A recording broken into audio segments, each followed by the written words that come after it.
Hello guys, we are back with our next lecture. In this lecture, let us go through the next method, that is deadlock avoidance, guys. So in the last lecture, we have discussed all about deadlock prevention, right? Yes. So in this lecture, we'll be discussing about deadlock avoidance, guys. So what we will be discussing here is, so there is a particular approach for deadlock avoidance, guys. Okay, so basically if you try to avoid deadlock, so indirectly you are going to spend a lot of time in calculating whether deadlock will occur or not, right? Yes, so that is the reason why there is a standard method which we will be following to say whether a particular series is having a deadlock or not. But there are some requirements which should be given, guys. Okay, and this algorithm is called as a Banker's algorithm, guys. Okay, so directly I'll be taking you through an example so that you will get a clear idea, guys. Okay, so whatever is written with a red pen is the question, guys. Okay, so I think the below part is making any confusion, or it's clear? It's clear, right? Yes. Okay, so the question which is written with red pen is the question and the blue pen is the solution, guys. Okay, so anyway I'll be explaining you, so don't worry too much, right? Yes. Okay, so let us start.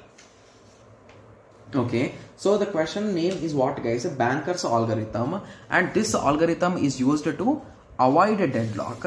And at the end, what will we conclude by this method is we are going to say a particular sequence by running in which the deadlock will never occur, guys. Got it?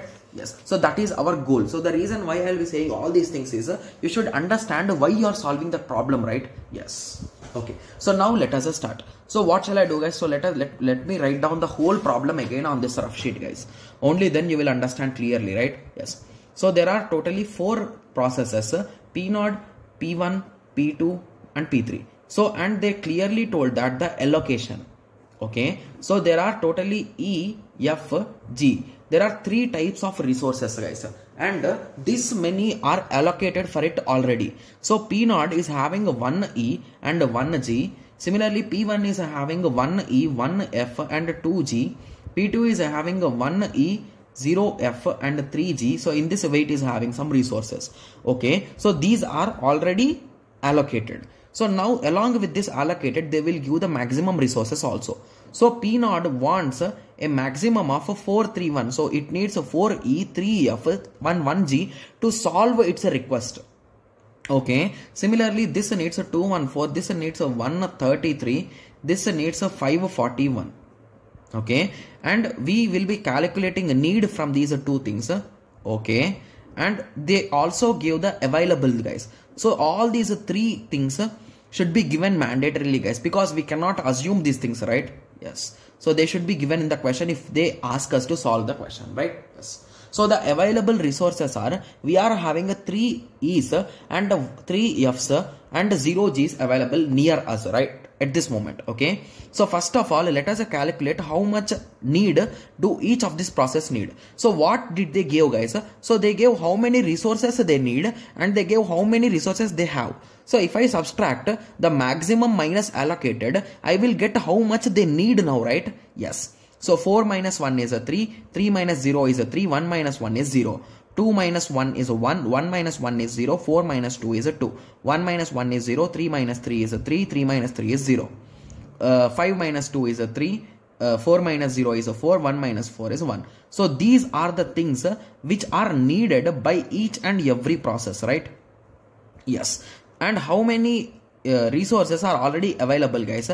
So a total of 3, 4, 5, 6, 6 G's, 1 F and 2, 3, 4, 5. So 5, these are the exact resources which are already allocated and these are the available resources currently, right? Yes. So with this observation, what we can say, guys? So can we run this P0, guys? Yes. So P0 we can run. Similarly, can we run P1? The answer is no, because we need 2 G's to run P0. And can we run P2? Yes. Can we run P3? That is, so no, this also we cannot run. So there is a potential chance that we could run P0 or P2.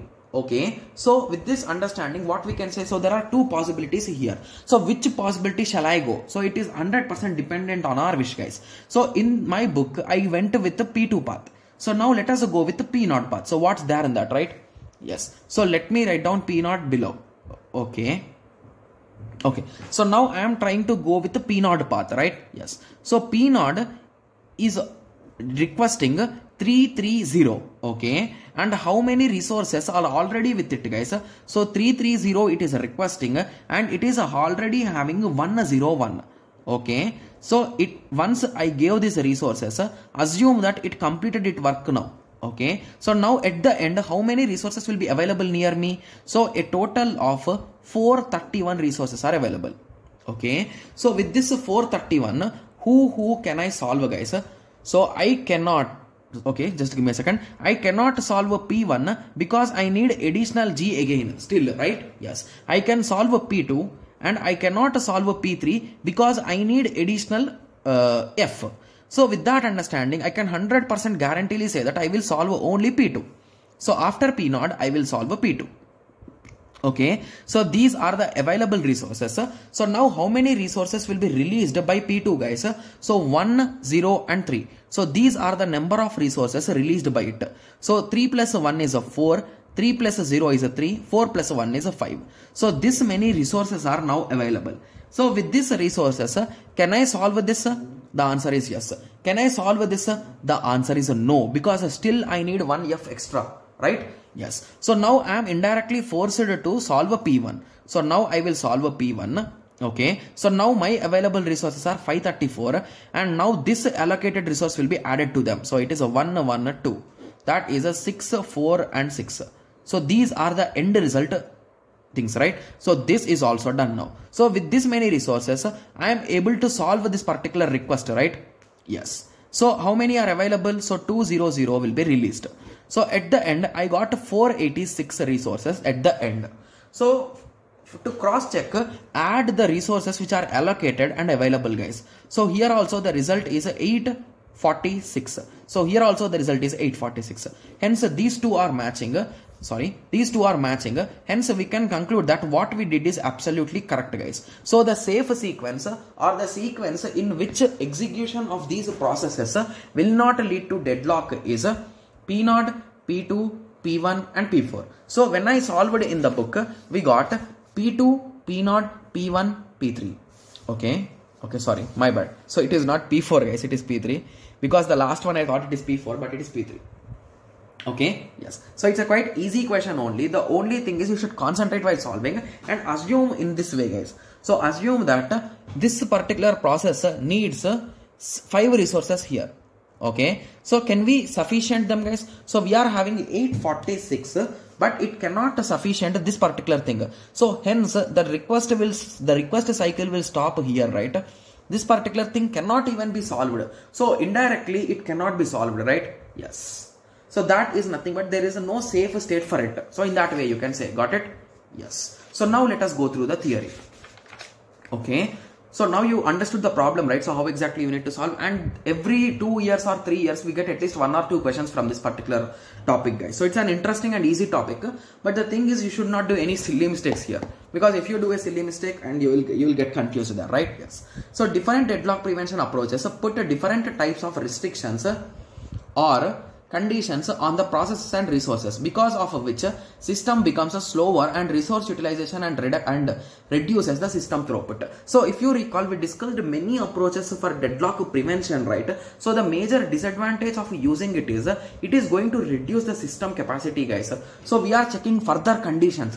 It should not happen, that should not happen, this should not happen. We are keeping multiple conditions on the system again. So it is going to reduce the system speed, right? So that is the reason why we will go for this avoidance method. So this is an alternate method for avoiding deadlock. It to require additional information about how are the resources to be requested. So basically how many requests we want, how many resources we have, what is the maximum resource. So that's what it is written. So in lifetime how many they need. So these kind of information will be needed by us to solve this, because without that information how can we solve it, guys? Yes. So with this additional information, the operating system can decide for each request whether the process should wait or not. So basically based on this thing only I have decided, right? So whether I can give for P0 or P2, but I should not give for this P1. So in that way we have decided based on our availability, right? Yes. So in order to avoid a deadlock in runtime, systems try to maintain some books for recorder and look like a banker. So basically it is looking like a record, right? So in record book you are saying this came, this did not come. So give this amount to this guy. So once he will return, we'll give it to that guy. So in that way, so it is some kind of money game, you can say. So that is the reason why this algorithm got a name like banker's algorithm. Okay, yes. And to be clear, there are few things here, guys. So if you recall, I gave you a small example here, right? So whenever this is a 5, what is that particular state, guys? So is it a deadlock, guys? No, right? Because there is no issue with it. The only issue here is our system is not even having that many resources. So that is the issue there. So that comes under unsafe state, guys. Okay, and safe state is nothing but where you are getting the exact sequence, and deadlock is nothing but, so assume that you are having the resources 330 and this guy wants 100 and this guy wants 0001. So basically this particular resource is near this guy and this particular resource is near this guy. So now these things, so let us assume this is also 0. So this particular request we cannot resolve, this particular request also we cannot resolve. But if we somehow resolve this request, we can resolve this request. So here it is indirectly forming a deadlock, right? Yes. So that is nothing but deadlock case. So deadlock case is also possible. Okay. Yes. And to be clear, we can never say that only one specific safe sequence is available. So in our example only, I solved with 2 specific examples, right? So we were able to get 2 different sequences. So multiple sequences are possible, guys. Okay. And there are various PYQPs on this particular topic we will be solving in our PYQP series. So don't worry. Okay. Yes. So I hope everyone got a clear idea with respect to deadlock prevention. So in the next lecture, we'll be discussing about a deadlock detection and recovery. So once it occurred, how we can detect it and how we can resolve it. Okay. Yes. So let us meet in the next lecture and discuss that topic. Thank you. Thanks for watching. Like, share and subscribe for more awesome videos like this. Thank you.